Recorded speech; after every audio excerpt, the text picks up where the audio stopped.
And that leads to the last law that Jesus quotes. You have heard that it was said, you shall love your neighbor and hate your enemy. Jesus is quoting an ancient biblical law when he says, love your neighbor. But then he quotes a popular line that many Israelites added to the law, but you can't hate your enemy. Jesus counters this by telling his followers, love your enemies and pray for those who mistreat you. Now, isn't this going a bit far?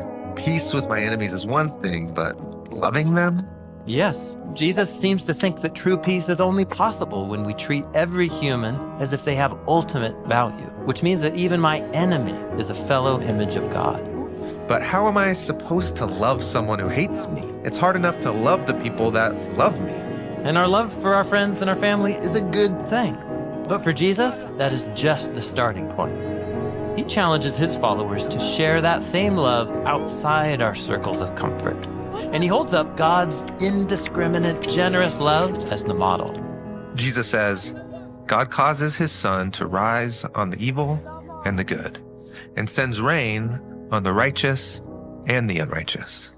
The call is to become peacemakers who are inviting others in, working to mend broken relationships at every level in our communities. It really is a radical way to live.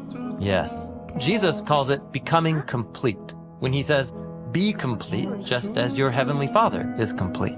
It means imitating God's generosity to both friends and enemies, because for Jesus, creative love is the only pathway to real peace.